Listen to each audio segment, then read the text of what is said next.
നമസ്കാരം, ലൂസ് ടോക്കിലേക്ക് ഒരിക്കൽ കൂടി സ്വാഗതം. പനിയാണ് ചേട്ടാ.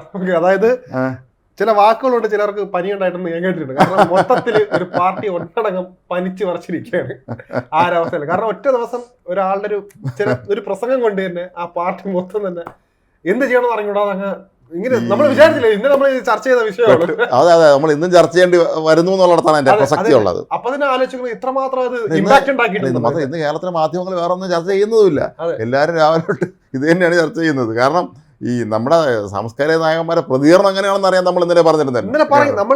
പക്ഷെ നമ്മൾ വിചാരിക്കണേക്കാളും അപ്പുറം ഈ സംഭവം എത്തിയിട്ടുണ്ട്. നമ്മൾ സ്വാഭാവികമായിട്ടും രാത്രിയോടെ തന്നെ ഇതൊക്കെ തീരുമ്പോൾ വാർത്തയിൽ ഒരു ട്രെൻഡ് അനുസരിച്ച് അപ്പൊ തന്നെ കെട്ടടങ്ങുമല്ലോ.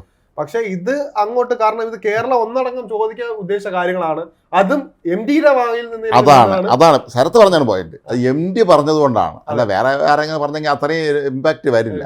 കാര്യം അദ്ദേഹം ഒരു പ്രസ്ഥാനത്തിന്റെ വകയ സാഹിത്യകാരനൊന്നുമല്ല. അദ്ദേഹം വളരെ സ്വതന്ത്രം അദ്ദേഹത്തിന്റെ രീതിയിൽ പോകുന്ന ഒരാളാണ്. നമ്മളെല്ലാവരും ഏറെ ആദരിക്കുന്ന എം ഡി എന്ന് പറഞ്ഞാൽ നമ്മളെല്ലാവരും മനസ്സിൽ വെച്ച് ആരാധിക്കുന്ന ഒരാളാണ്. തീർച്ചയായും എം ഡി പറഞ്ഞു എന്നുള്ളതാണ് അതിന്റെ പ്രസക്തി. ഇപ്പം പുതിയ കണ്ടുപിടുത്തം നടത്തിയിട്ടുണ്ട്.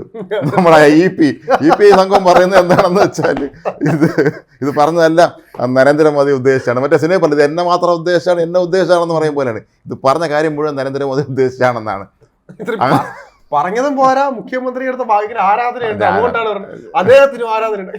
സത്യം പറയുന്നത് കാരണം പ്രായത്തിനൊക്കെ മൂത്തല്ല. പക്ഷെ എനിക്ക് ചില സമയത്ത് അദ്ദേഹം പറയുന്നത് കേൾക്കുമ്പോൾ ചിരി അടക്കാൻ പറ്റാത്ത രീതിയാണ്. എന്തൊക്കെയാണ് പറയുന്നത് പിടിയും കിട്ടുന്നത്.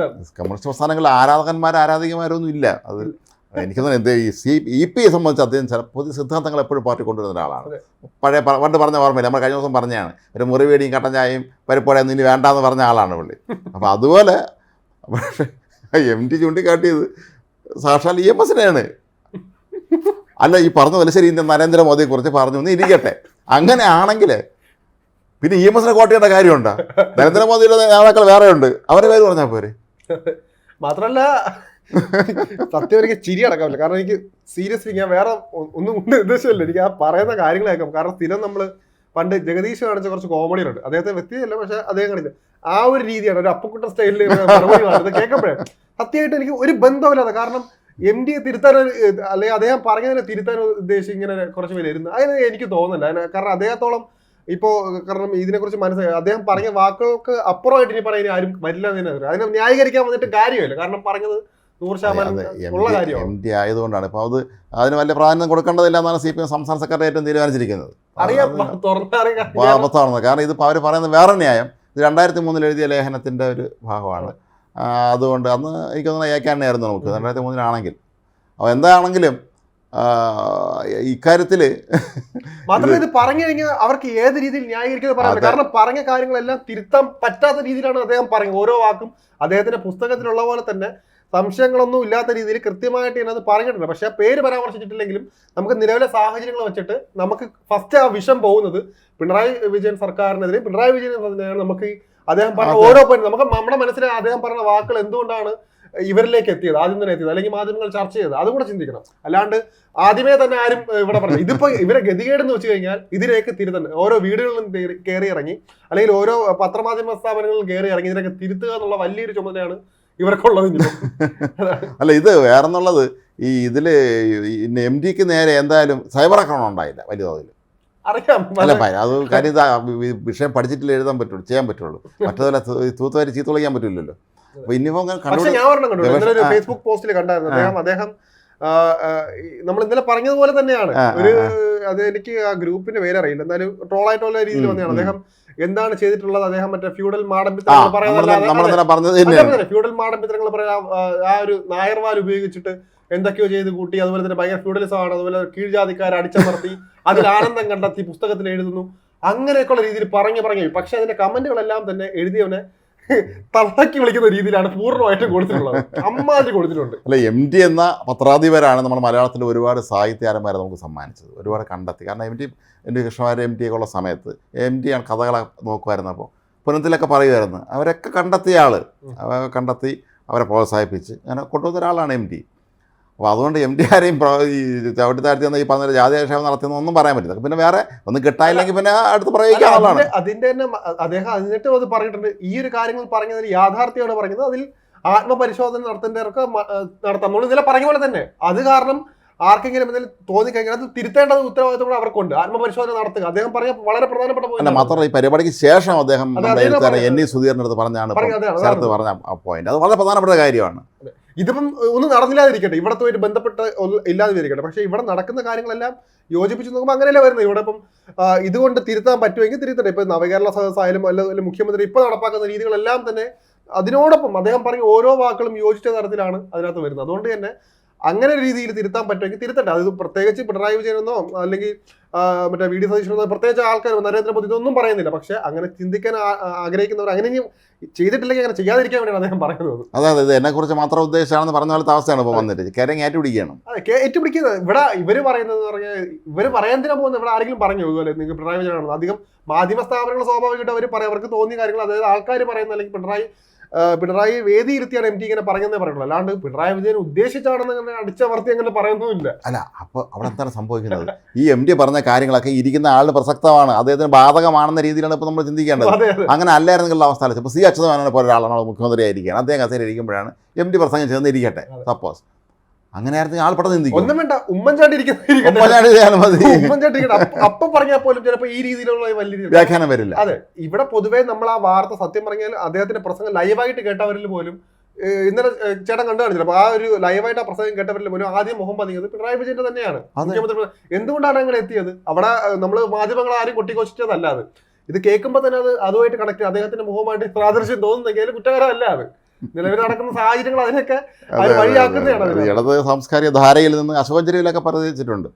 പിന്നെ സച്ചിദാനന്ദ സാഹിത്യ അക്കാദമി അധ്യക്ഷൻ അദ്ദേഹം അങ്ങനെയൊക്കെ ആണെങ്കിൽ അദ്ദേഹം പൊതുവെ പറഞ്ഞല്ലോ, അദ്ദേഹം മുമ്പൊരിക്കലും അബദ്ധം പറഞ്ഞ് അതിന് തല അന്ന് രക്ഷപ്പെട്ട പാട് നമുക്കറിയാം, ഓർമ്മ ഉണ്ടായിരിക്കുമല്ലോ. ഈ മൂന്നാം ഊഴം കൂടെ CPM വരെയാണെങ്കിൽ ആ പാർട്ടി നശിച്ചുപോകുന്ന രീതിയിൽ അദ്ദേഹം പറഞ്ഞത് അത് ഇന്ത്യൻ എക്സ്പ്രസിനോട് കൊടുത്ത ഇൻ്റർവ്യൂവിൽ. പിന്നെ അദ്ദേഹത്തിന് അത് മാറ്റി പറയേണ്ടി വന്നു അന്ന്. അപ്പം ഈ സാംസ്കാരിക നായകന്മാരിൻ്റെ അതൊന്നും വളരെ സൂക്ഷിച്ചാണ് പ്രതികരിക്കുന്നത് എല്ലാവരും ഈ വിഷയത്തിൽ. പക്ഷെ പലരും വളരെ വ്യക്തമായ ധാരണയോടുകൂടി തന്നെ അഭിപ്രായങ്ങൾ പറഞ്ഞിട്ടുണ്ട്. പക്ഷേ ഇതിൽ ജോയ് മാത്യുവിനൊക്കെ പോലുള്ള ആളല്ലേ ഹരീഷ് പേരടി, അവർക്ക് വളരെ ശക്തമായ ഭാഷ തന്നെ അവർ പറഞ്ഞിട്ടുണ്ട്. അതാണ് കലാകാരന്മാർ എപ്പോഴും അവര് സത്യം പറഞ്ഞു കഴിഞ്ഞാൽ ഇതുപോലുള്ള ഇപ്പം MT പോലുള്ള ആളുകൾ ഇതുപോലെ പറയുമ്പോഴാണ് അവർക്ക് അതുപോലെ ഇതുപോലെ വളർന്നു വരുന്ന ആൾക്കാർക്കും ഇതുപോലെ നിലപാട് അറിയിക്കാൻ എവിടെയും തുറന്നു പറയാനുള്ള ഒരു ശക്തി കിട്ടുള്ളൂ. കാരണം പലരും ഇങ്ങനെ മടിച്ചു നിൽക്കുന്നുണ്ടായിരിക്കും ചിലപ്പോൾ പറയുന്നത്. എനിക്ക് തോന്നുന്നു ഹരീഷ് പേരടി ആയാലും അതുപോലെ ജോയ് മാത്യു ആയാലും അവരുടെ രാഷ്ട്രീയ നിലപാടുകൾ കൃത്യസമയത്ത് അത് മുഖം നോക്കാതെ എത്ര ഭരണകൂടത്തെ പേടിക്കാതെ കൃത്യമായിട്ട് പറയുന്നുണ്ട്. അതുകൊണ്ടാണ് അവർക്ക് അത്ര അവരുടെ ഓരോ പോസ്റ്റുകൾക്കും അത്രയും സ്വീകാര്യത കിട്ടുന്നത്. അതെ അതെ, അതാണ് ഇവിടെ നോക്കേണ്ടത്. അല്ല, നമ്മൾ ഇടതുപക്ഷ പ്രസ്ഥാനത്തിൻ്റെ കേരളത്തിലെ വളർച്ചയിൽ, പ്രത്യേകിച്ച് അവ്യക്ത കമ്മ്യൂണിസ്റ്റ് പാർട്ടിയുടെ തന്നെ വളർച്ചയിൽ പ്രസ്ഥാനത്തിന് വലിയൊരു പങ്കുണ്ട്.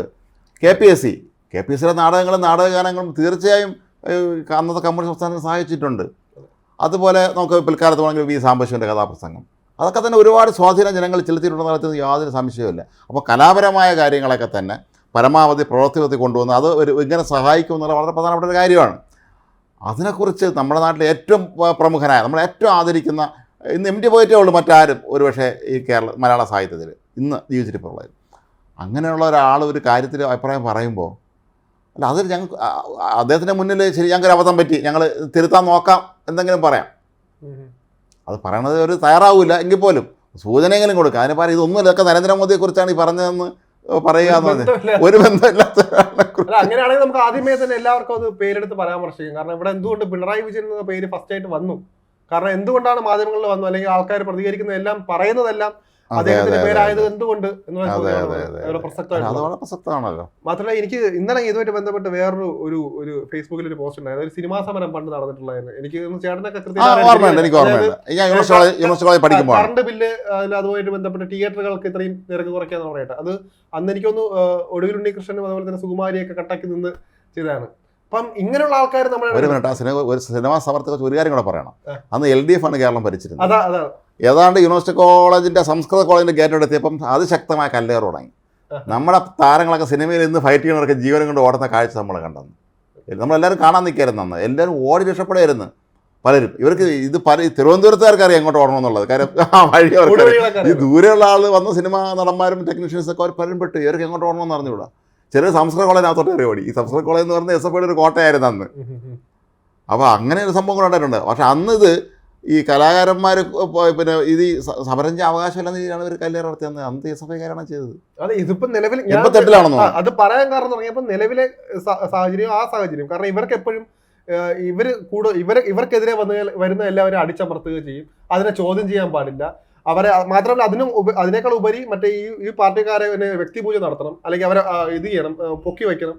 ആ രീതിയിൽ നിന്ന് ഒരിക്കലും നമുക്ക് ഈ ഒരു കമ്മ്യൂണിസ്റ്റ് പാർട്ടി ഒരിക്കലും പ്രതീക്ഷിക്കാൻ പറ്റില്ല. കാരണം അത്രയും നമ്മളും ബഹുമാനിക്കുന്ന ഒരു പാർട്ടിയാണ്. കാരണം അത്രയും ജനങ്ങൾക്ക് വേണ്ടി തുടങ്ങിയത്, അല്ലെങ്കിൽ പാവപ്പെട്ടവർക്ക് വേണ്ടി തുടങ്ങിയതൊക്കെ അവർ അവകാശം ഉന്നയിക്കുമ്പോഴും ഇങ്ങനത്തെ കാര്യങ്ങൾ അവിടെ സംഭവിക്കുമ്പോഴാണ് നമുക്കിങ്ങനെ വാതുറക്കാൻ ഉള്ള അല്ല, ഇത് ഈ നമ്മുടെ ഈ എല്ലായിടത്തും ഇവർ പാർട്ടി ഓഫീസിലും പടം വെച്ച് പൂജിക്കുന്ന എന്താണ് സ്റ്റാലിനെയൊക്കെ പോലുള്ള ആളുണ്ടല്ലോ, മീശ അദ്ദേഹം ഇരിക്കുന്നുണ്ടല്ലോ. അദ്ദേഹം ഒരുപക്ഷെ ഹിറ്റ്ലർ ചെയ്തതിനേക്കാൾ ആളെ കൊന്നിട്ടുണ്ടെന്നാണ് പറയപ്പെടുന്നത്. മനസ്സിലായില്ലേ? അപ്പോൾ എതിർക്കുന്നവരെ മാത്രമല്ല, എതിർക്കാൻ നാളെ സാധ്യതയുള്ളവരെ കൂടെ ചെയ്യുമായിരുന്നു. എതിർക്കുന്ന മാത്രമല്ല, ഈ ആരാധന പോലെ ചുറ്റും നിൽക്കണതിൽ ഇനി ഇവൻ നാളെ എനിക്കിട്ട് ഒരു പാരവയ്ക്കുമെന്ന് സംശയമുള്ളവനെ, ഇപ്പം സ്റ്റാലിൻ്റെ കൂടെ നിന്നിരുന്ന ട്രോട്സ്കി, പിന്നെ അതുപോലെ പലരെയും ബെറിയ, ഇവരൊക്കെ കൊല്ലുകയായിരുന്നു. ഈ പ്രശസ്ത മാധ്യമപ്രവർത്തകനായിരുന്ന CP രാമേന്ദ്രൻ ഉണ്ടല്ലോ, മലയാളി, അദ്ദേഹം വളരെ പ്രമുഖനാണ്. അദ്ദേഹം തന്നെ പറയുന്നുണ്ടായിരുന്നു അന്ന് ഈ ബെറിയ വെടിയിച്ച് കൊല്ലുന്നു. അപ്പോൾ അന്ന് ഈ 50s അപ്പം ഈ സ്റ്റാലിനുള്ളത്. അപ്പോൾ CP അന്ന് EMS ഡൽഹിയിൽ പാർട്ടി ഓഫീസിലുണ്ട്. അപ്പോൾ അവിടെ ചെന്ന് പറഞ്ഞിങ്ങനെ ബെറിയെ വെടിയിച്ച് കൊന്നു സ്റ്റാലിൻ്റെ ആളെന്ന് പറഞ്ഞപ്പോൾ EMS ശരിക്കും അത് വിശ്വസിച്ചില്ല എന്നാണ് പറയുന്നത്. അവസാനം റഷ്യൻ എംബസി പോയി നിന്ന് അന്ന് ടാസ് എന്ന് പറഞ്ഞുകൊണ്ട് റഷ്യൻകാരുടെ വാർത്താനുസരിച്ച് അതിൻ്റെ ടാക്ക് കൊണ്ടുവന്ന് കാണിച്ചു കൊടുത്തു, ബെറിയ ഷോട്ട് ഡെഡ് എന്നുള്ളത്. ട്രോട്സ്കിയെ കോടാലി കൈക്കോടെ മഴ അങ്ങോട്ട് തലക്കടിച്ചാണ് വന്നത്. അപ്പോൾ ഇതൊക്കെ ഭാവിയിൽ എനിക്ക് യൗമാരെല്ലാം ഭീഷണിയാവുമെന്ന് സംശയിച്ച് ഇവിടെ ഏറ്റവും അനുയോജ്യമായിട്ട് തോന്നുന്നത് ലെഫ്റ്റ് റൈറ്റ് ലെഫ്റ്റ് എന്ന സിനിമ കണ്ടപ്പോൾ എല്ലാവർക്കും രാഷ്ട്രീയക്കാരുള്ള കണ്ടാണ്. അതിനകത്തുള്ള വിഷയം ഇതുപോലെ തന്നെയാണ്, തന്നേക്കാൾ വളരാൻ അനുവദിക്കില്ല എന്നുള്ള രീതിയിൽ കൊണ്ടുവന്നിട്ട് ആ ഒരു സിനിമ ഞാൻ അതിനെ കുറിച്ച് പറയുന്നില്ല. കാരണം അത് കൂടുതൽ വിവാദങ്ങളൊക്കെ ആയിരിക്കും. അല്ല, അത് ഈ പൂജ, ഈ വ്യക്തിപൂജക്കാർ തള്ളിക്കയറുന്ന സ്ഥലത്തെ പൂജിക്കാതെ മാറിയിരിക്കുന്നവൻ മോശക്കാരനാണ്. അവൻ നാളെ ഭീഷണിയാവുമെന്ന് അവർക്ക് സംശയം വരും. ഈ പൂജിക്കുന്നവനെ കൊണ്ട് വലിയ പേടിക്കേണ്ടതില്ല, അവൻ അവിടെ അടങ്ങി നിന്നോളൂ. പൂജിക്കാത്തവരോട് എപ്പോഴും സംശയിക്കുന്നത്. പണ്ട് മുതൽ ഇവരെ അടിസ്ഥാന തത്വത്തിൽ നിന്ന് മാറി മാറി മാറി ഇപ്പോൾ എനിക്ക് തോന്നുന്നു കോൺഗ്രസിനേക്കാളും BJP-യെക്കാളും ഇവര് അതിനേക്കാട്ടും വലിയ അകലെയാണ് ഇവർ ഈ അടിസ്ഥാന തത്വത്തിൽ നിന്ന് ഇവർ അകന്നു നിൽക്കുന്നത്. ഒരു ബന്ധമില്ല. കമ്മ്യൂണിസ്റ്റ് എന്നൊരു പ്രസ്ഥാനത്തിന്റെ ആശയത്തിൽ നിന്നും അവര് വളരെ അകലെയാണ്. ഇപ്പം സാധാരണക്കാർക്കും മുകളിൽ, പണക്കാർക്കും മുകളിൽ വേറെ എവിടെയൊക്കെയാണ് അവര്. ഇപ്പൊ ലെഫ്റ്റ് റൈറ്റ് സിനിമയെ കുറിച്ച് പറഞ്ഞപ്പോഴേ അതിൽ തന്നെ പറയുന്നൊരു ഡയലോഗുണ്ട്, ഈ ബൂർഷയെ തോപ്പിക്കണമെങ്കിൽ അവൻ്റെ അപ്പം ബൂർഷയാവണം നമ്മളന്ന്. അത് സത്യമാണത്, അത് സത്യമാണ്. ഇപ്പോൾ നമ്മളൊക്കെ ഇവർ ബൂർഷ എന്നൊക്കെ വിളിച്ച് കളിയാക്കുന്ന ആളുണ്ടല്ലോ, വലിയ കോടീശ്വരന്മാർ അല്ലെങ്കിൽ NRS ഒക്കെ, ഇവരൊക്കെ മക്കളെ കല്യാണത്തിന് മുന്നിലിരിക്കുന്ന ആരായിരിക്കും? ഒന്ന് ചെന്ന് നോക്കുക, അല്ലെങ്കിൽ പത്രത്തിൽ പങ്കെടുത്തവരുടെ പേര് കാണുമല്ലോ നമ്മൾ. ഇവരെല്ലാം അവിടെ ഉണ്ട്. പക്ഷേ നമ്മുടെ നാട്ടിൽ സാധാരണ ഒരു പാർട്ടി പ്രവർത്തകൻ്റെ, ഒരു ലോക്കൽ പ്രവർത്തകൻ്റെ മോളെ കല്യാണത്തിന് എന്ന് വിളിച്ചവരെല്ലാം കൂടെ വരുമോ? ആരും വരില്ല. അപ്പോൾ അതാണ് അതിൻ്റെ കാര്യം. അപ്പോൾ ഇത് നമ്മൾ മനസ്സിലാക്കേണ്ടത് ഈ പാർട്ടിക്ക് സംഭവിച്ച അപജയത്തെക്കുറിച്ചും ഇവർ സർക്കാരുകൾ നടപ്പിലാക്കുന്ന സാധാരണക്കാരൻ്റെ വിരുദ്ധമായ നടപടികളെക്കുറിച്ചൊക്കെയാണ് അദ്ദേഹം പറഞ്ഞത്. ഒരു ചെറിയ ഉദാഹരണം പറഞ്ഞുതരാം. കഴിഞ്ഞ ദിവസങ്ങളിൽ നമ്മൾ ചർച്ച ചെയ്താണ്, കഴിഞ്ഞ ദിവസങ്ങളിലൊക്കെ ചെന്നൈയിൽ ഒരു ഇൻവെസ്റ്റേഴ്സ് മീറ്റ് നടന്നു, ഇവിടെ ഗുജറാത്തിൽ നടന്നു. ഗുജറാത്തിൽ പ്രൈം മിനിസ്റ്റർ തന്നെ പങ്കെടുത്തിരുന്നു. അവർക്ക് എന്തെല്ലാം അവിടെ സംഗതി കൊണ്ടുവരാൻ തയ്യാറായി കഴിഞ്ഞ്, ഇവിടുത്തെ പോലെ അല്ല അത്. അവിടെ എല്ലാം MOU ഒക്കെ ഒപ്പിട്ട് എല്ലാം ധാരണയായിട്ടാണ് അവർ തിരിച്ചു പോകുന്നത്. UAE ഭരണാധികാരി നേരിട്ട് വന്നു ഈ ഒരു പങ്കെടുക്കാൻ. നമ്മളൊന്ന് ചിന്തിക്കണോ? അത് UAE പോലുള്ള ഒരു ഇത്രയും വലിയ രാജ്യത്തിലെ ഭരണാധികാരിനെ നേരിട്ട് വന്ന് പ്രധാനമന്ത്രി അദ്ദേഹത്തെ സ്വീകരിച്ചുകൊണ്ടുവന്ന വിഷയങ്ങളൊക്കെ നമ്മൾ കണ്ടാണല്ലോ.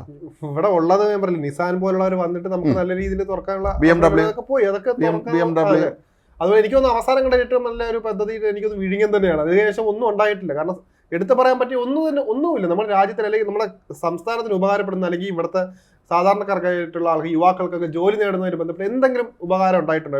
ഇവര് വന്നിട്ടുണ്ടായിരുന്നു? എന്ത് വികസനമാണ് ഇവിടെ നടന്നത്? കുറെ മദ്യഷാപ്പുകൾ തുറന്നത് അല്ലാണ്ട് എന്താണ് ഇവിടെ ഉണ്ടായിട്ടുള്ളത്? ലോട്ടറിയുടെ എണ്ണം കൂടി, പല പല ലോട്ടറി ഉണ്ടെന്നല്ലോ ഇപ്പം. ഇടയ്ക്ക് പറയുന്നത് ശബരിമലയിലൂടെ വരുമാനം കിട്ടും, പക്ഷെ അവിടെ പോലും ഇവരുടെ ഒരു നിഷ്ക്രിയത്വം കാരണം അവിടെയും ഏകദേശം പോയ മട്ടാണ്. ഇനി പോയവരെല്ലാവരും പറഞ്ഞു അടുത്ത വർഷം അന്യ ജില്ലക്കാർ, അന്യ സംസ്ഥാനക്കാരൊക്കെ പറയുന്നത് ഇനി വരുന്നില്ല. കാരണം ഈ തിരക്കും ഇവിടെ ഏകോപന ഇല്ലായ്മയും കാരണം മനസ്സ് മടുത്തു, ഇനി ശബരിമലയ്ക്ക് ഇല്ല എന്ന് പറഞ്ഞിട്ട് കുറെ പേര് അവിടെ എല്ലാ വർഷങ്ങളും കുറെ വർഷങ്ങളെ അവിടെ കൃത്യമായ കാര്യങ്ങൾ ഏകോപിപ്പിച്ചിരുന്ന P. വിജയൻ IG അദ്ദേഹത്തെ സസ്പെൻഡ് ചെയ്ത് വീട്ടിൽ ഇരുത്തിയിരിക്കുക. ഇപ്പം തിരിച്ചെടുത്തൊന്നാണ്. എടുത്താൽ പോലും ഇന്ത്യ ചുമതലയൊന്നും കൊടുക്കില്ല. ഈ ഇവർക്ക് ഇഷ്ടമല്ല എന്ന് കണ്ടു കഴിഞ്ഞാൽ പിന്നെ ഈ പണ്ട് ഒരു IPS കൊണ്ടിരുന്ന ഒരു സ്ഥലം ഉണ്ടായിരുന്നു, പോലീസ് ഹൗസിംഗ് എന്തോ ഒരു കോർപ്പറേഷൻ ഉണ്ടായിരുന്നു. എന്തോ പോലെ അത് അങ്ങനെയൊന്നും ഇല്ല, ഒരു കാര്യമില്ല. അത് അതിൻ്റെ ചെയർമാൻ MD ആക്കും, ഒരു കാര്യമില്ല. യൂണിഫോം ഇടണ്ട, അവിടെ പോയി ജോലി രാവിലെ വൈകുന്നേരം വരുന്നിട്ട് വൈകുന്നേരത്ത് വീട്ടിൽ പോകാം. പോലീസ് ഹൗസിംഗ് ഫിനാൻസ് കോർപ്പറേഷൻ അങ്ങനെ എന്തോ ഒരു സ്ഥാപനമായിരുന്നു. ഇതെന്താണെന്നൊരു ആർക്കും അറിയില്ല. അപ്പോൾ ഇതുപോലെയൊക്കെയാണ് അവസ്ഥ. അപ്പോൾ ഈ തങ്ങൾക്ക് ഈ ഇത്തരത്തിലുള്ള നമ്മൾ നേരത്തെ പറഞ്ഞാൽ പൂജിക്കാൻ വരുന്ന ഉദ്യോഗസ്ഥന്മാരും രാഷ്ട്രീയക്കാരെല്ലാം കൂടെ മുന്ത് തള്ളുമ്പോഴേ ഈ പൂജക്കാർ ആദ്യം കയറ്റി വിടേണ്ടി വരും. പൂജാരിമാർ ആദ്യം കയറ്റി വിടുമ്പം പിന്നെ ഇവരൊക്കെ അങ്ങ് കയറി മറ്റേ ദൈവത്തിനേക്കാളും വലിയ പൂജാരിയാരാവും, ദൈവമായ ചമയ വരും. അങ്ങനെ പിന്നെ ഇവരോരോ മണ്ടത്തനങ്ങൾ കാണിക്കും, സ്വാഭാവികം നമ്മുടെ നാട് ഇങ്ങനെ പോകും. അതെ, ഇതിപ്പം വ്യക്തമായിട്ടുള്ള ഇപ്പം നമുക്കറിയാം മുഖ്യമന്ത്രിക്ക് ചിലപ്പോൾ ഇതിനകത്തുള്ള പ്രാവീണ്യം, കാരണം അവരുടെ കൂടെയുള്ള സ്റ്റാഫുകളായിരിക്കും ഇവർ ഇതൊക്കെ കൃത്യമായിട്ടുള്ളൊരു ഏകോപനം എന്താണ് കാര്യങ്ങളൊക്കെ തെളിയിക്കും. ഇവിടെ കഴിവുള്ളവരുടെ കൈ കെട്ടിയിട്ട് കഴിവില്ലാത്തവന്മാരെയും അല്ല ആരോഗ്യമുള്ളവനെയും മറ്റേ തണ്ടും തടിയുള്ളവനെ അടിച്ചൊതുക്കാൻ പറ്റുന്നവരെ ഇങ്ങനെ സ്റ്റാഫാക്കി കഴിക്കുന്ന പ്രശ്നം ഇതാക്കുന്നത്. കാരണം കൃത്യമായിട്ടുള്ളൊരു പഠിച്ച് ചെയ്യാനുള്ള ശേഷിയുള്ള ആൾ ഇപ്പം നമ്മുടെ ഇതിനകത്തില്ല. എല്ലാവരെയും ഇതുപോലെ തന്നെ ഒതുക്കി നിർത്തിയിരിക്കുകയാണ്, നശിച്ചു പോകുന്നത്. MD ഒരുപക്ഷെ അതൊക്കെ ആയിരിക്കും അദ്ദേഹത്തിൻ്റെ മനസ്സിലുണ്ടായിരുന്നു. കാര്യം അദ്ദേഹം നമ്മളേറ്റവും വലിയ സാഹിത്യകാരനല്ലേ അദ്ദേഹത്തിൻ്റെ മനസ്സിൽ തീർച്ചയായും അതിനെക്കുറിച്ചുള്ള വലിയ ക്യാൻവാസ് അദ്ദേഹം ചിന്തിക്കുന്ന ഒരാളാണ് എല്ലാ കാര്യത്തിലും. അതുകൊണ്ട് തന്നെ ഈ നമ്മൾ പലപ്പോഴും പറയാറുണ്ടായിരുന്നു നമ്മൾ ചർച്ചകൾ, ഈ സാംസ്കാരിക നയന്മാർ ഒറ്റ മനുഷ്യ വാറക്കുന്നില്ലല്ലോ എന്ന്. പക്ഷേ എല്ലാം കൂടെ ചേർത്ത് MD കൃത്യമായിട്ട്, കാരണം അദ്ദേഹത്തിന് രാഷ്ട്രീയ ആഭിമുഖ്യം ഇല്ലല്ലോ, അങ്ങനത്തെ ഒരാളിനാവുമ്പം അദ്ദേഹം ഒറ്റയ്ക്ക് പറഞ്ഞാലും ഒരു 10,000 പേര് പറഞ്ഞ ഇമ്പാക്ട് ആണ് ഉണ്ടായത്. 10,000 പേർക്ക് തുല്യം, അത് അത്രയും പേര്. കാരണം ഈ സമൂഹത്തിലുള്ള എല്ലാവരും പറഞ്ഞതിന് തുല്യമായി ഒരു അദ്ദേഹത്തിന്റെ സൗണ്ട് മാറി. അത് കാരണം ഈ ഒരു രാഷ്ട്രീയ കേരളം മൊത്തം ഇപ്പോൾ ചർച്ച ചെയ്യുന്ന ഒരു കാര്യം അതുകൊണ്ടാണ്. കാരണം ഇത്രയും കാലം കൊണ്ട് നമ്മളെ മനസ്സിൽ അടക്കി വെച്ചിരുന്ന ഒരു കാര്യമാണ് എന്തുകൊണ്ട് സാംസ്കാരിക നായകർ പ്രതികരിക്കുന്നില്ല, ഇന്ന സെലക്റ്റീവ് വിഷയങ്ങളിൽ മാത്രം പ്രതികരിക്കുന്നു, അങ്ങനെയൊക്കെയുള്ള രീതിയിൽ കുറെ നമ്മൾ തന്നെ പേടിച്ചിരുന്നു. നമ്മൾ കുറെ പ്രാവശ്യം പറഞ്ഞു, നമ്മളെപ്പോഴും നമ്മളെന്തായാലും അത് കൊള്ളാം, നമ്മൾ ആദ്യമായി നമ്മൾ കേൾക്കുകയാണ്. അവർക്കൊക്കെ അഭിമാനിക്കാം, നീ അവർക്ക് കാരണം മിണ്ടായിരുന്നവർക്കും അഭിമാനിക്കാം. ഇനി കുറച്ച് ദിവസത്തേക്ക് ഇനി ഇങ്ങനെ മിണ്ടിയില്ലാന്ന് പറഞ്ഞിട്ടുണ്ടാവും. MD എല്ലാം കൂടെ എടുത്തിട്ട് അങ്ങ് അലക്കിയിട്ടുണ്ട്. അല്ല, പ്രധാനപ്പെട്ട സാഹിത്യകാരന്മാർ പലരും പ്രതികരിച്ചിട്ടുണ്ട്, ചിലരൊന്നും മിണ്ടിയിട്ടുമില്ല. അല്ലെ, എന്നെങ്കിൽ പോലും ഈ പ്രതികരിച്ചവർ പോലും അവർ വളരെ സൂക്ഷിച്ചാണ് പ്രതികരിച്ചിട്ടുള്ളത്. അപകടം വരുത്തരുത് എന്നുള്ള രീതിയിൽ ഏകന്തുറാത്ത രീതിയിൽ പറയുമല്ലോ, അങ്ങനെ ചില ആളുണ്ടല്ലോ, നമുക്ക് ഒന്നും മനസ്സിലാവില്ല. തുടങ്ങുന്നത് ഒരിടത്തു നിന്ന്, കാരണം എതിർത്തായിരിക്കും, അവസാനം തീരുന്നത് ന്യായീകരിച്ചായിരിക്കും. രണ്ട് രീതിക്കും അതെ അതെ അതെ ആർക്കും മുറിവേൽക്കാത്ത രീതിയിൽ. അതെ അതെ അതെ അതെ ഈ പണ്ട് ഒരു നമ്മൾ സുഹൃത്ത് പറയുമായിരുന്നു, പണ്ടങ്ങാണ്ട് നടന്നൊരു സംഭവമാണ്. അപ്പോൾ അടിയന്തരാവസ്ഥ കാലത്തോ മറ്റോ ഒരു സ്ഥലത്തൊരു മുനിസിപ്പൽ ചെയർമാൻ ഉണ്ടായിരുന്നു. അപ്പോൾ അദ്ദേഹം ഈ പാവ മനുഷ്യനാണ്, നല്ല പഴയ സ്വാതന്ത്ര്യ സമര പരമ്പരപ്പെട്ട ആളാണ്. അപ്പോൾ അദ്ദേഹത്തിന് ആരെയും ഉപദ്രവിക്കുന്നതൊന്നും ഇഷ്ടമല്ല. അപ്പോൾ അങ്ങനെ ഇദ്ദേഹത്തിൻ്റെ പ്രസ്ഥാനത്തിൽപ്പെട്ട ആരെയും പോലീസ് സ്റ്റേഷൻ പിടിച്ചു. അന്ന് അടിയന്തരാവസ്ഥ കാലത്ത് തകർത്തായുള്ള അവസ്ഥ അറിയാമല്ലോ. അപ്പോൾ അദ്ദേഹത്തിൻ്റെ അനുയായികളെന്ന് പറഞ്ഞ് ഇങ്ങനെ നമ്മൾ പാർട്ടിക്കാരാണ്, അതിനൊന്ന് പറഞ്ഞു വിടണമെന്ന്, ഇറക്കി വിടണം എന്ന് പറഞ്ഞാൽ. ഇയാൾ ശരിക്കും പറഞ്ഞാൽ ഇയാൾ കുഴപ്പക്കാരനായിരുന്നു, ഈ പിടിച്ചോണ്ടേ. ഈ അദ്ദേഹം ഫോൺ ചെയ്ത് അന്ന് ചെയ്യാൻ മറ്റോ അപ്പോൾ സംസാരിച്ചപ്പോൾ അദ്ദേഹം വളരെ നല്ല വാക്കുകൾ പറഞ്ഞു. ഈ മുനിസിപ്പൽ ചെയർമാൻ അദ്ദേഹം പാവമാണ്, നല്ല മനുഷ്യനാണ്, സാധുവാണ്, അന്നെന്ന് വിട്ടാൽ നന്നായിരിക്കും എന്നൊക്കെ പറഞ്ഞു. അപ്പോൾ അവിടെ നിന്ന് തിരിച്ച് മറ്റേ മറുപടി, സാറ് ആരെ തെറ്റിദ്ധരിപ്പിച്ചാണ്, ഇവ മഹാ കുഴപ്പക്കാരൻ, ഇവൻ്റെ കുറേ കുറ്റങ്ങൾ പറഞ്ഞു. അപ്പോൾ ചെയർമാൻ പറഞ്ഞെന്ന്, നിങ്ങൾ പറഞ്ഞത് ശരിയാണെന്ന്. അതുപോലത്തെ ഒരു ആറ്റിറ്റ്യൂഡാണ് ഇപ്പോൾ പല നമ്മുടെ ഈ സാംസ്കാരിക നയന്മാരും സാഹിത്യകാരന്മാരും ഒക്കെ എടുക്കുന്നത്. ഞാൻ പറഞ്ഞ സാഹിത്യകാരന്മാരെല്ലാം രാഷ്ട്രീയത്തിൽ ഇടപെടണമെന്നോ രാഷ്ട്രീയ പ്രതികരിക്കണമെന്നോ അല്ല. ഒരു സാഹിത്യകാരൻ എന്ന് പറയുമ്പോൾ അവൻ സമൂഹത്തിൻ്റെ സ്വന്തമാണ്. സമൂഹത്തിനൊരു സംഭവം ഉണ്ടാകുമ്പോൾ അവൻ പ്രതികരിക്കണം. പണ്ട് നമ്മൾ സ്വാതന്ത്ര്യ സമരത്തിലാണെങ്കിലും ഫ്രഞ്ച് വിപ്ലവത്തിലാണെങ്കിലും സകല സ്ഥലത്ത് സാഹിത്യകാരന്മാർ ഇറങ്ങിയിട്ടുണ്ട്. MDയെ സംബന്ധിച്ച് നമുക്കൊരു സാഹിത്യകാരൻ മാത്രമല്ല, സിനിമാ മേഖലയിലും അദ്ദേഹം നൽകിയിട്ടുള്ള സംഭാവനകൾ തീർച്ചയായും. അപ്പം അതുകൊണ്ട് തന്നെ അദ്ദേഹത്തിന് സർവ്വവ്യാപിയായിട്ട് തന്നെ പറയാം. കാരണം എല്ലാ ഓൾറൗണ്ടർ ആയിട്ടുള്ള രീതിയിലും പറയാം. കാരണം സാമൂഹിക അതുപോലെ തന്നെ പരിസ്ഥിതിക്ക് വേണ്ടി അത്യാവശ്യം അദ്ദേഹത്തിന്റെ ഇതിൽ പറഞ്ഞിട്ടുണ്ട്. എല്ലാത്തിനും വേണ്ടി വാദിക്കുന്ന ഒരാളാണ് അദ്ദേഹം. അതുകൊണ്ട് തന്നെ ഇത് എല്ലാ ഒരു വിഭാഗത്തിന്റെയും ഒരു ശബ്ദമായിട്ടാണ് ഇതിനെ കാണേണ്ടത്. അതെ അതെ, നമ്മുടെ ഈ നമ്മൾ നേരത്തെ പറഞ്ഞതാണ് അതിൻ്റെ ഏറ്റവും പ്രധാനപ്പെട്ട കാര്യം. അദ്ദേഹം 2003 2013 അന്ന് എഴുതിയ ലേഖനമായിരുന്നു എങ്കിൽ പോലും ഇന്ന് അത് അദ്ദേഹം വീണ്ടും അവതരിപ്പിക്കുകയാണെങ്കിൽ അതിന് പ്രസക്തി ഉണ്ടെന്നാണ് അതിൻ്റെ അർത്ഥം. അദ്ദേഹം ഒരുപക്ഷെ അന്നത്തെ തലമുറയെ നോക്കിയാണോ ഇത് പറഞ്ഞതെങ്കിൽ പോലും ഇന്നും അതിന് പ്രസക്തി ഉണ്ടെന്നുള്ള കാര്യം ഉറപ്പല്ല. അല്ലെങ്കിൽ പിന്നെ MDക്ക് പ്രസംഗിക്കാൻ വേറെ ആവശ്യമുണ്ട്, അദ്ദേഹത്തിന് വേറെ പ്രസംഗിച്ചാൽ പോലും. അന്ന് നമുക്ക് കുറേയൊക്കെ പറയാം, ശ്യാമസുന്ദര കേന്ദ്ര ആളുകാരും. പക്ഷെ ഇപ്പൊ എന്താണ് ഇവിടെ? കാരണം കേരളത്തെ കുറിച്ച് ആലോചിക്കുമ്പോൾ ഇവിടെ എന്താണുള്ളത്? ചേട്ടൻ എന്തെങ്കിലും ഇപ്പൊ പറയാൻ പറ്റും? ഇവിടുത്തെ ഒരു നേട്ടങ്ങളെ കുറിച്ച് ഒരു 10 പറയാൻ ചേട്ടന് പറയാൻ പറ്റില്ല. അതാണ് ഒരു നേട്ടമില്ല. അതാണ്. അല്ല, നമ്മളത് ചിന്തിക്കണം, നമ്മൾ ചിന്തിക്കണം അത്. കാരണം ഈ ഒരുപക്ഷെ കേരളത്തിലെ ഏറ്റവും അധികം ഇത്തരം പുതിയ സംഭവങ്ങൾ കൊണ്ടുവന്നുള്ള അച്യുതമേനോൻ മാതൃസഭയാണ്. കെൽട്രോൺ ഇന്നത്തെ അവസ്ഥ നമുക്ക് അറിയാമല്ലോ. പിന്നെ പീച്ചിയിലെ ഇൻസ്റ്റിറ്റ്യൂട്ടുണ്ട്, പേപ്പാറ ഡാം. ഒരുപക്ഷെ നമ്മൾ തിരുവനന്തപുരത്തുകാർ ഇപ്പോഴും നമുക്ക് അരുവിക്കൽ വെള്ളം പറ്റിയാൽ നമുക്ക് വെള്ളം കുടിച്ച് താമസിക്കാൻ പറ്റുന്നത് പേപ്പാറ ഡാം കിട്ടണം. അപ്പോൾ ദീർഘവീക്ഷണമുള്ള ഭരണാധികാരികൾ വേണം എപ്പോഴും. അച്യുതമേനോൻ അന്ന് KPP നമ്പ്യാരെ കൊണ്ടുവന്ന് കെൽട്രോൺ തുടങ്ങുമ്പോൾ അതിന് വലിയൊരു ഉദ്ദേശം ഉണ്ടായിരുന്നു, അത് വിജയിക്കുകയും ചെയ്തു. പക്ഷേ പിന്നീട് നമുക്ക് സംഭവിച്ചാൽ അറിയാം, ഈ KSRTCക്കും KSEBക്കും സംഭവിച്ചതുപോലെ അവിടെ യൂണിയനും പ്രശ്നങ്ങളും ഗുസ്തിയും ഈ KPP നമ്പ്യാരെ പോലുള്ള അവിടെ വിട്ടുപോകേണ്ടി വന്നതൊക്കെ നമുക്കറിയാം. അപ്പോൾ സ്വാഭാവികമാണ്. ഇത് നമ്മുടെ നാട്ടിൽ ഈ നല്ല ഭരണാധികാരി ഇരിക്കുമ്പോൾ അവർക്ക് കാര്യങ്ങൾ അറിയാൻ കൃത്യമായിട്ട്. പിന്നെ അച്യുതമേനോൻ നടത്താൻ ആരും ചെന്ന് ഈ വ്യക്തിപൂജ നടത്താനും അല്ലെങ്കിൽ കൊണ്ടുവന്ന് സ്റ്റേജ് ഇരുത്തിയിട്ട് മറ്റേ വാഴ്ത്തുപാട്ട് പാടാനൊന്നും അവരൊന്നും അനുവദിക്കില്ല. അന്നത്തെ കമ്മ്യൂണിസ്റ്റ് നേതാക്കന്മാരും വ്യക്തിപരമായി അവരെ ഈ പോഴ്ത്തുന്നത് അംഗീകരിക്കുന്ന ആളും ആയിരുന്നില്ല. EMS ആരെങ്കിലും അതുപോലെ പോഴ്ത്തുമായിരുന്നു? ഒരിക്കലും ഇല്ല. അങ്ങനെയൊന്നുമില്ല. ഇവരെ ന്യായമായിട്ട് വ്യത്യാസം എന്ന് പറയുമ്പോൾ ഇവരെ ഫ്ലെക്സിന്റെ എണ്ണം നോക്കുമ്പോൾ തന്നെ മനസ്സിലായി. കാരണം ഇപ്പൊ കേരളത്തിൽ നമ്മളിപ്പം ഇപ്പൊ എല്ലാം കൂടെ ഈ ട്രിവാൻഡ്രത്തിന് അങ്ങോളം ഇങ്ങോളം പോയി കഴിഞ്ഞാൽ ഇപ്പോഴും ആ കേരളീയത്തിന്റെ ഫ്ലെക്സ് വരെ പോയിട്ട് അതുപോലെ തന്നെ എവിടെ നോക്കിയാലും ഇപ്പം മുഖ്യമന്ത്രിയുടെ പടങ്ങൾ ഇങ്ങനെ കാണിച്ച് ആൾക്കാരെ ഇങ്ങനെ കയ്യിലെടുക്കാന്നല്ലാണ്ട് ഇവര് പ്രവർത്തികളിലൂടെയല്ലേ അത് കാണിക്കേണ്ടത്. അല്ലാണ്ട് ഈ 4 സൈഡും പോസ്റ്റർ വെച്ചിട്ടും അതിന് റോഡിലൂടെ നടക്കാൻ പറ്റുന്ന രീതിയിൽ ബാനർ നോക്കിയിട്ടൊന്നും കാര്യമില്ല. കുറച്ചാൾ മുമ്പ് ഞാൻ സ്റ്റാലിനെ കുറിച്ചുള്ള ഡോക്യുമെന്ററി കാണായിരുന്നു. അപ്പോൾ അതിൽ പറയുന്നുണ്ട് ഈ റഷ്യയിൽ മുഴുവൻ അന്ന് ഫ്ലെക്സ് ഇല്ലല്ലോ, ബാക്കിയുള്ള ഹോർഡിങ്സും പ്രതിമകൾ സ്റ്റാലിൻ്റെ ഏറ്റവും പ്രതിമ അദ്ദേഹം ജീവിച്ചിരുന്നതിന് പ്രതിമ വെച്ചു. നമുക്കിവിടെ സാധാരണ മരിച്ചതിന് ശേഷമാണ് നമ്മളിവിടെ പ്രതിമ വയ്ക്കാറുള്ളത്. സ്റ്റാലിൻ ജീവിച്ചിരുന്നതിനകത്തിൻ്റെ പ്രതിമകൾ എല്ലായിടത്തും വെച്ചിരുന്നു. പക്ഷേ പിന്നീട് ഭരണം മാറിയപ്പോൾ എല്ലായിടത്തും ദൂരെ ഇറങ്ങുന്നുള്ള വേറൊരു കാര്യം. എങ്കിൽ പോലും അദ്ദേഹം ജീവിച്ചിരുന്നപ്പോൾ അദ്ദേഹം ആസ്വദിച്ചിരുന്നു. അപ്പോൾ ശരിക്കും പറഞ്ഞാൽ ഈ വ്യക്തിപൂജയും ഇത്തരത്തിലുള്ള ഈ താരാരാധനയും വീരാരാധനയൊക്കെ ഇവരും ഇവിടെ ചെയ്തിരുന്നു. പക്ഷേ ഇവിടുത്തെ നേതാക്കന്മാർ കുറച്ച് തലയ്ക്ക് വെളിയുള്ളവരായിരുന്നുകൊണ്ട് അന്ന് അവരിതൊന്നും അംഗീകരിച്ചില്ല. അതെ. അപ്പം അതുകൊണ്ട് ലയൻ ഒന്ന് മാറ്റി പിടിച്ചു. നമുക്കിനി പണ്ടത്തെ റഷ്യയിലെ നമുക്ക് ഒരു സ്റ്റാലിൻ്റെ അല്ലെങ്കിൽ ക്രൂഷ്ചേവിൻ്റെ ഒക്കെ കാലത്ത് നടന്നതുപോലെ നമുക്ക് ഒന്ന് ചെയ്താലോ എന്ന് പലർക്കും തോന്നും. ഏതായാലും MTയുടെ വാക്കുകൾ അത് ഇന്നും പ്രസക്തമാണ് എന്ന് തന്നെ തെളിയിക്കുന്നതാണ്. ഇന്നൊക്കെ ഉണ്ടായിട്ടുള്ള ഇതിൻ്റെ ഒരു ഡെവലപ്മെൻറ്റ്, ബാക്കിയുള്ള കാര്യങ്ങളൊക്കെ തന്നെ ഇന്നും കേരളം ചർച്ച ചെയ്യുന്നത് അതേ വിഷയമാണ്. അത് MT പറഞ്ഞു എന്നുള്ളത് വളരെ പ്രധാനപ്പെട്ട കാര്യമാണ്. അത് തന്നെയാണ് അതിൻ്റെ കാലിക പ്രസക്തിയും. അദ്ദേഹം ഏത് വർഷത്തെ എഴുതിയ ലേഖനത്തെ കുറിച്ചാണ്, അതായത് ലേഖനം കോട്ട് ചെയ്താണ് അദ്ദേഹം വീണ്ടും സംസാരിച്ചു എന്ന് പറഞ്ഞാലും അതിനൊക്കെ എക്കാലത്തും പ്രസക്തിയുണ്ട്. ഇന്നത്തെ കാലത്ത് അതിന് പ്രസക്തി കുറച്ച് കൂടുതലാണ് എന്ന് നമുക്ക് സ്വയം മനസ്സിലാക്കാൻ MT അത് പറഞ്ഞില്ല. ആർക്കെങ്കിലും അതുകൊണ്ട് എന്താണ്ടാണ് അല്ല വേറെ എന്തോ മറ്റേ ആത്മപരിശോധന നടത്താൻ ആർക്കെങ്കിലും സാധിക്കുമെങ്കിൽ അതാണ്. ആത്മപരിശോധന നടത്തുമെന്ന് നമുക്കും പറയാനേ പറ്റുള്ളൂ. ആത്മപരിശോധനയ്ക്ക് എത്രത്തോളം നടത്തും എന്നുള്ളത് നമുക്ക് അറിയാം. ഏതായാലും ഈ ദിവസങ്ങളിലൊക്കെ തന്നെ ഇതൊരു ചർച്ചാ വിഷയം തന്നെയായിരിക്കും. വ്യക്തിപൂജ വ്യക്തിവൈരാഗ്യമാവാതിരിക്കട്ടെ എന്ന് മാത്രം നമുക്ക് ആശംസിക്കാം. നമസ്കാരം.